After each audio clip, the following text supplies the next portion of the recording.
other shows we have for you to enjoy at myclassicradio.net. The Avengers was most certainly not a household name in South Africa prior to the radio series. With no national television service until 1976, the mechanism simply was not present in the country to show television programs to mass audiences. While many other countries reveled in the filmed adventures of John Steed and company, South Africa was not equipped to join in the fun. The series took Britain by storm and made a major impression in the American markets, being that greatest of rarities, a British series given a network transmission slot. However, as a filmed series, rather than a videotaped one, The Avengers was able to gain a modicum of exposure in South Africa through film rentals. Come and listen at myclassicradio.net.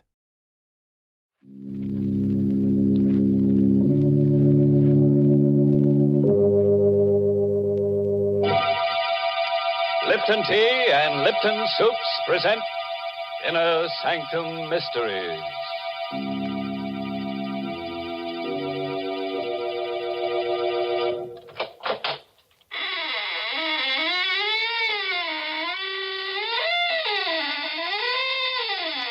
Good evening, friends.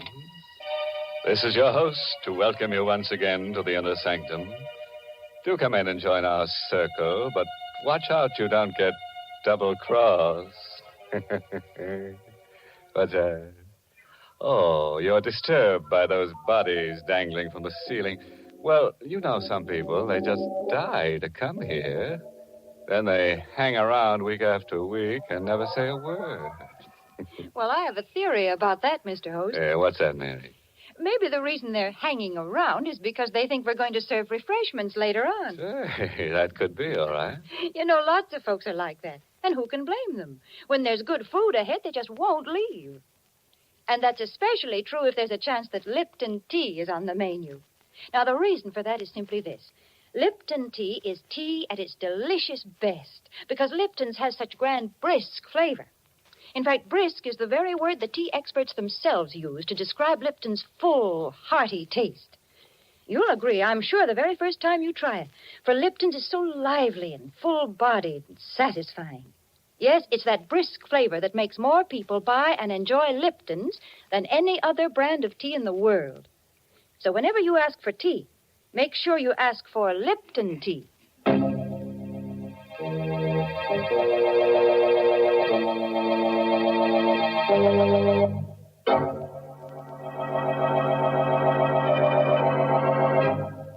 And now, friends, draw close your chairs. If there are no faint hearts among us, we'll begin tonight's tale of terror. A story written especially for Inner Sanctum by Michael Sklar. Our star tonight is Santa Soteka, who plays the role of Elwood Fitch in You Could Die Laughing. We wanted to escape our problem, to forget about it, so we went to the movies. But there was a doctor in the story, and every time he appeared on the screen, I remembered. Halfway through the picture, I couldn't sit there anymore. I nudged Catherine, and we got up and walked out. The street was cold and dark and empty. Elwood, what do you want to do now? I just want to go back home. All right, dear. Get in the car. Elwood, I want to talk to you. All right, there's time for that. Please, dear, let's stop being silly about this thing. Let's face it. I am facing it. But you're not. Don't argue with me. For heaven's sake, don't you understand? The doctor said you only got a year to live unless we move to Arizona. Doctors are human. They can make mistakes. Not 3, Doctor. I don't care. Oh, why are you so stubborn? Why are you so dead set against Arizona? You ought to know why, Catherine. Me? Yes, you. Because of me? Yes. I haven't given you much, Catherine, not even children. But I've been able to make a living. We've been able to get along. What would I do in Arizona without a job and without money? Elwood, slow down. I can still drive a car, Catherine. You're speeding. Let me alone. Passing through a red light. Elwood, that man crossing the street. Look out, Hi. Catherine. Did I? Yes. He's lying on the ground. Good Lord. He walked in front of the car. Well, we've got to help him. Is he? He's dead. Oh, Elwood. I didn't mean to do it. I couldn't help it.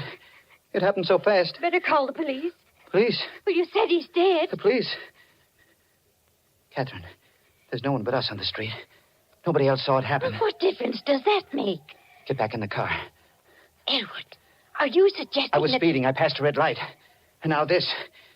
They'll arrest me. They'll put me on trial for manslaughter. But my... He's dead, isn't he? We can't help him. It won't do me any good if I go to jail. But running away, leaving the body... Catherine, we've got enough troubles without this. We're going to get into the car and drive straight to the garage. I've got a year to live. And I'm not going to spend it in prison.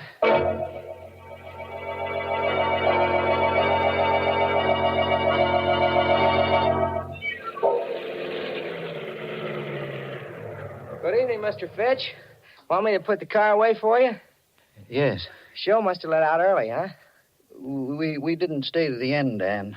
I didn't care for the picture. Ah, them pictures. I always tell my wife. Say, what did you hit? Hit? Yeah, your front bumper. Blood on it. That blood. A dog ran in front of the car. Do me a favor, Dan. Wash it off before you put the car away. Sure thing, Mr. Fitch.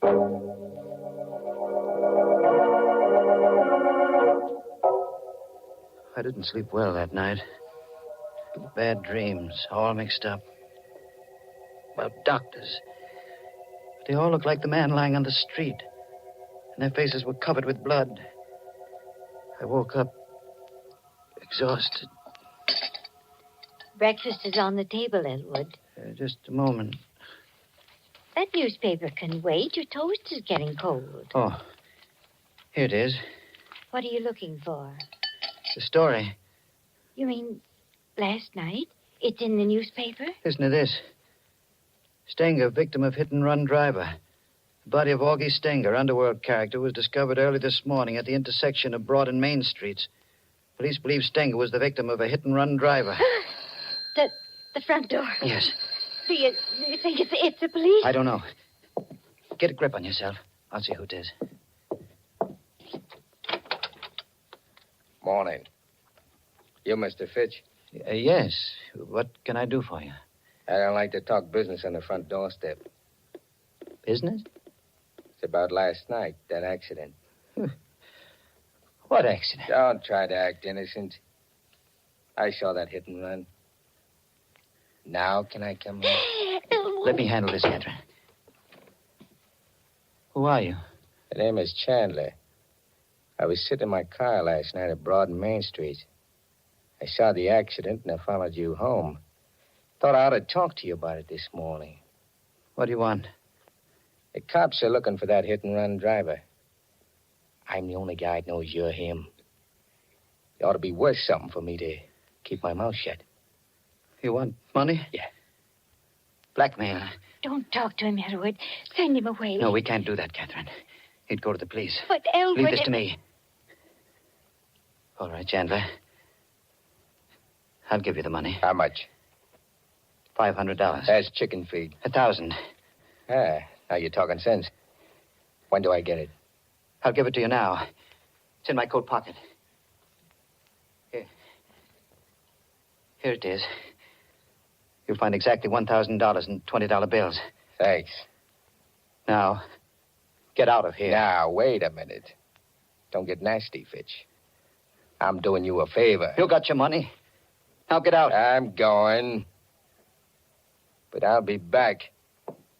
We call this the first installment. Elwood, where did you get that money you gave him? Money? Last night you said we couldn't go to Arizona because we had no money. You just gave that man $1,000. Where'd you get it? I was ashamed to tell you.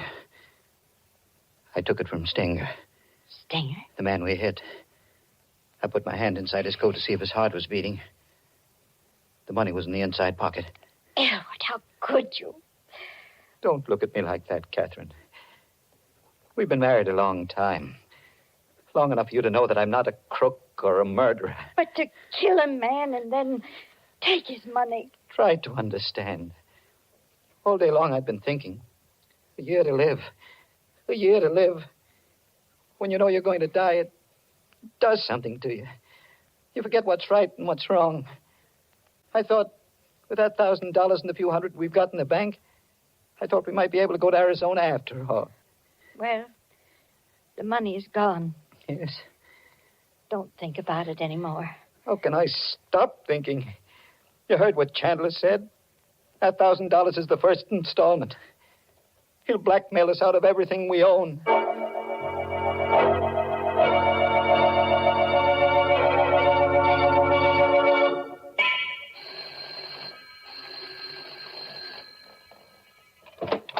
Chandler. Shut the door, quick. Who is it, Catherine? Shut that door, Mrs. Fitch. You were here only yesterday. What do you want now? The cops are after me. You and me on the same boat. What have you done? What do they want you for? Murder. Murder? You shouldn't have come here. I figured this place ought to make a pretty good hideout. No. You can't stay here. Who's going to stop me? I won't allow it, Elwood. I won't have this man in my house. All right, cut the squawk. No. I stood a lot from you, Chandler, but stay away from me. Don't you dare touch him. Elwood! Elwood! Don't cry, Catherine. I'm all right. Any more back talk, Fitch? No. Okay. I'm moving in.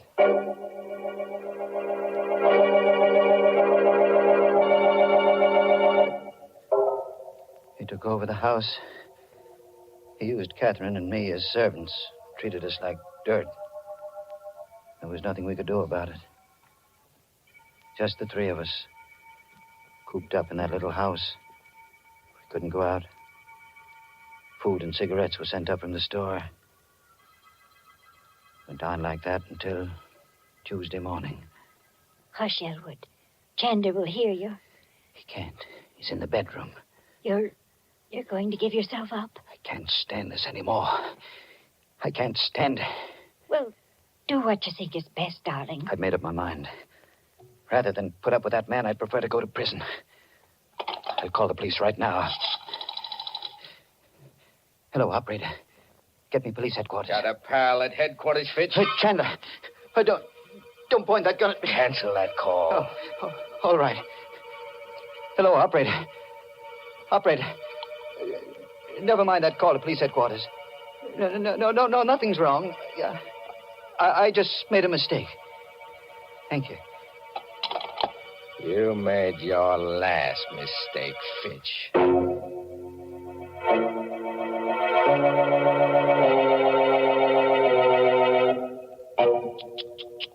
Imagine that black villain, Jack Chandler.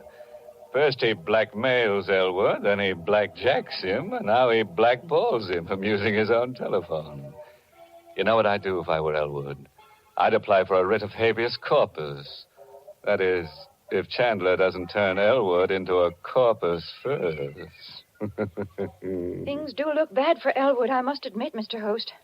My, what a lot of unpleasant surprises he's been having. Yes, and he's in for a lot more, Mary. Goodness. Well, right now, I'd much rather talk about pleasant surprises. Well, that's a lady's privilege, Mary. You go right ahead. A good instance of a pleasant surprise happened to me one of those glorious sunny days last week. Florence Perry and I drove out to the woods to gather spring wildflowers. But we'd scarcely reached the woods when the sky clouded over, and in a few minutes we were chilled to the bone. Back to the car we hurried, figuring the whole afternoon was ruined. And it was then that Florence brought out that pleasant surprise I mentioned. A whole big thermos of heavenly hot Lipton tea.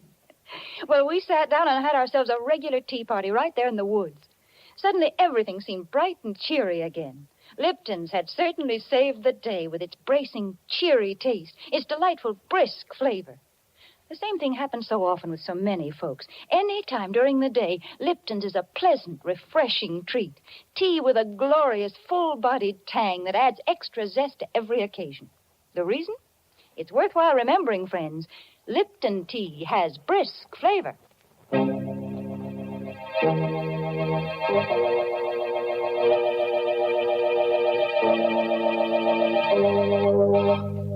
Now, friends, let's get back to those lovely people, Jack Chandler and Elwood Fitch. Chandler the murderer and Elwood the hit-and-run driver. It's quite a pair. Together, they make a full house. A moment ago, Elwood tried to give himself up to the police, but Chandler caught him at the telephone. So, you were going to double-cross me, huh? No. I was only going to tell the police about myself. What do you suppose would happen to me when the cops came for you? I ought to kill you right now. Oh, no. You shut up. First thing I'm going to do is pull out that phone so you don't make no more calls to headquarters. Yeah. That settles the phone. Now, stand up. What are you going to... The door. Can you see who it is through the window, Fitch? Yes. Take a look. But remember, I still got this gun. Don't try any tricks. It's a man. Recognize him? No. Now, listen. Before you open the door, I'm taking your wife into the next room with me. I'll be able to watch you and hear every word you say. You know what I'll do to Mrs. Fitch if you double-cross me. Yes. Okay. Now, answer the door. Mr. Fitch? Elwood Fitch? That's right. May I come in? Yes, of course. I'm Detective Farley from headquarters. Here's my badge. Mind if I ask a few questions? What about? Well, I've been assigned to the Stenger case. Familiar with it? I read about it in the newspaper. A hit-and-run driver. That's the case. What do you know about it, Fitch? Why, nothing. Are you sure? See here, you don't You think... and your wife went to the movies Friday night, correct? Yes, that's right. Did you drive straight to your garage from the movies? Why, no. It wasn't a good movie, so we left early and went for a ride. Did you pass the corner of Broad and Main Streets? No. We went in the other direction. You're lying, Fitch. I've been checking garages for that hit-and-run car. Your garage man told me you brought your car in Friday night with blood on the bumper. I told him we ran into a dog. Don't make me laugh. Your story wouldn't hold up a minute if that fool garage man hadn't washed the blood off. Are you going to arrest me? I need evidence first. When I get it, I'll come back.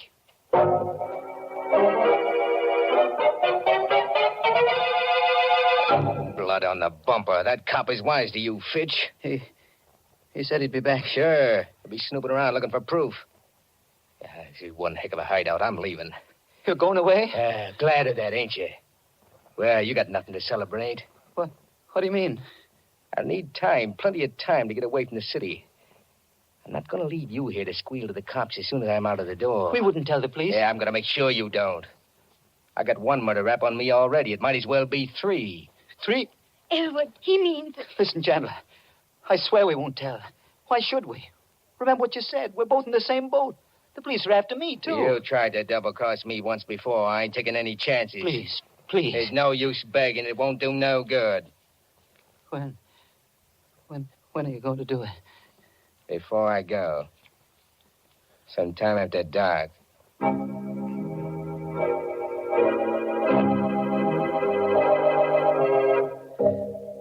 The rest of that day was a nightmare. Chandler wouldn't let me separate from Catherine. Everywhere we went, everything we did, he was always behind us with that gun in his hand. The gun. I had to take it away from him. He was much younger than I, big and tough. But I had to try. I watched for my chance. It came late in the afternoon. He was lighting a cigarette. He put the gun down on the living room table while he felt in his pockets for a match. Both of us were the same distance from the gun. I made a dive for it. Hey, get away from that rod. No, let go. I'll kill you for this. Catherine, help me. Grab his hand. Let go of me. Let go. Hold him, Catherine. Hang on to him.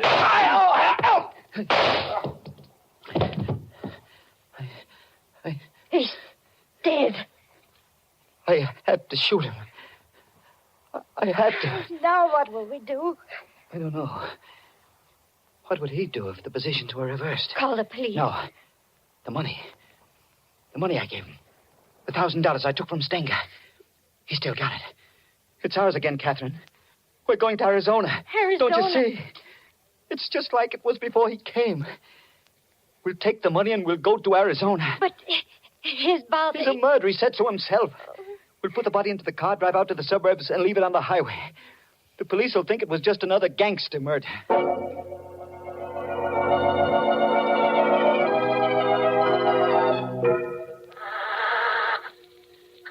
I was just able to squeeze the dead body into the luggage compartment. Hurry, Elwood.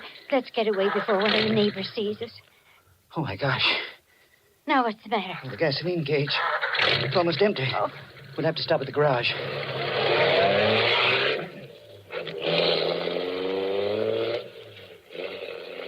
I drove back to the garage, had Dan fill the tank, and paid him with one of the $20 bills I'd taken from the body of Stenger. Dan gave me a queer look as he brought me the change. Here you are, Mr. Fitch. 13 gallons out of a $20 bill. Thanks, Dan. Oh, by the way, did a detective come around to your house the other day? Yes, he did. I hope you don't hold it against me telling him about that blood on the bumper of your car. Oh, of course not, Dan. Why should I? After all, I had nothing to hide. No, that's right. Well, to tell you the truth, Mr. Fitch, I was a little suspicious of you. I thought you really might be that hit-and-run driver. Not that it matters much now. No? No. The police don't care much now about that driver. Why not? Oh, he's small potatoes now. I just heard over the radio that that guy Stenger was just about dead even before that hit-and-run driver hit him. How could that be? Well, the way the radio explained it, Stenger was shot in the back, and he staggered out into the street, and then the car hit him. But you said he wasn't killed by the car. Yeah, that's right. The coroner's inquest showed that he died of a bullet wound. He'd been murdered. The police even know who killed him. They know the killer's name? Uh-huh. I heard it over the radio just a minute ago. Oh, yeah, Chandler. Jack Chandler.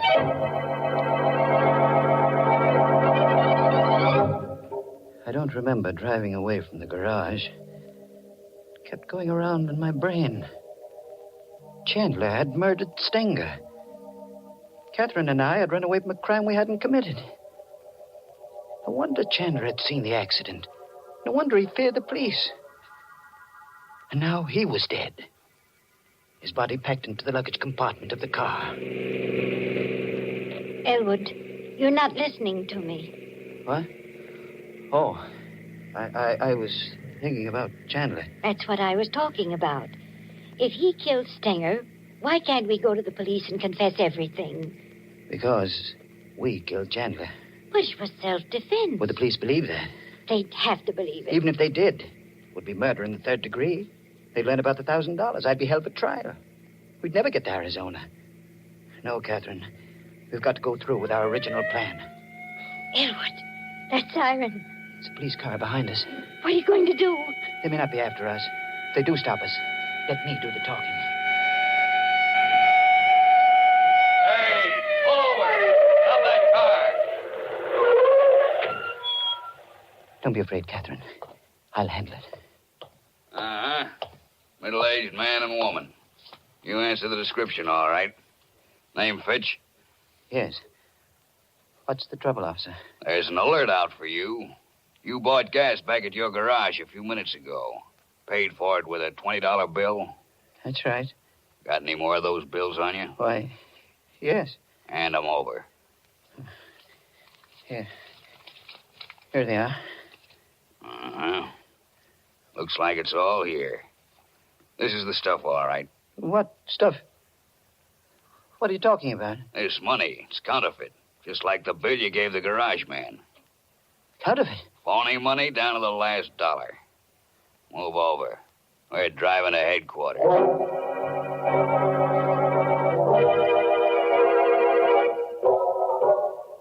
Well, that's the story, Detective Farley. You'll find Chandler's body in the back of my car. Willing to put your signature to this confession, Mr. Fitch? Yes, I'll sign it. Oh, you could have saved yourself a lot of grief.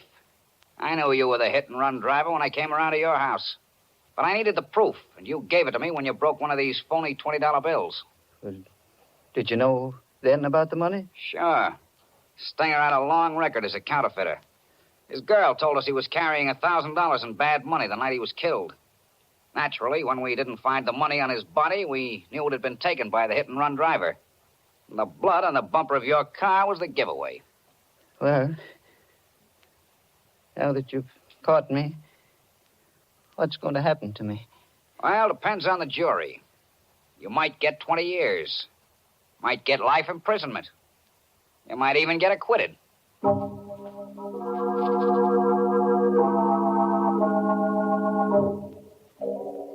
I'm in the courtroom now. Catherine beside me, waiting for the decision. The jury just filed in. The judge has asked if they reached a verdict. The foreman of the jury is rising to his feet. Your Honor, we find the defendants not guilty. Catherine. Oh, Elwood, thank heaven. I don't know whether to laugh or cry. Oh, darling, you were right from the very beginning. Money or no money, we're going to Arizona.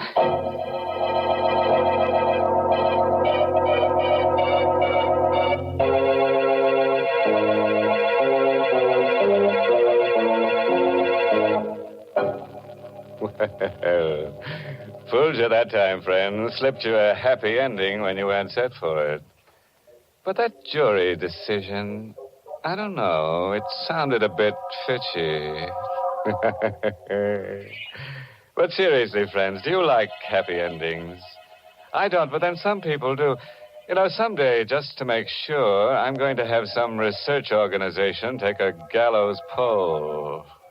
Well, Mr. Host, that seems a lot of trouble to go to when there's plenty of proof right in front of your nose that says people love happy endings. And what is that proof, Mary? It's the way thousands and thousands of families every day top off delicious meals with delicious Lipton tea. There's a real happy ending for breakfast, lunch, or dinner, folks. Try it and see.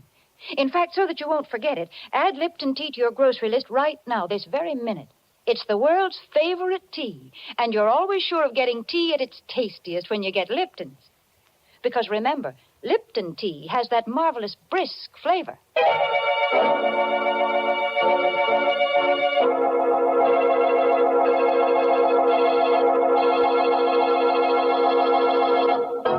A parting word of advice, friends, drawn from the experiences of Elwood Fitch. If your wife wants you to take a trip, don't argue. No, don't protest. Simply bash her on the head and deliver her to the police. You can always say she tripped. Oh, yes, this month's Inner Sanctum mystery novel is I Hate Blondes by Wolf Kaufman. And next week, the makers of Lipton Tea and Lipton Soups will bring you another Inner Sanctum story directed by Hyman Brown and called Screams in the Night. Of course, there'll be lots of screams. The kind you like, blood-curdling. And there's the usual triangle.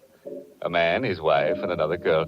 But the joker is, he who grasps best gasps last.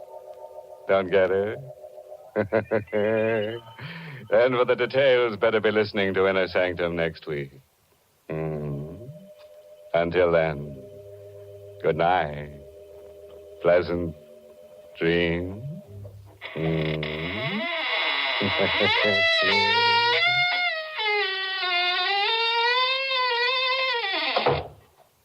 Let's begin at the beginning of the meal, friends, with the soup.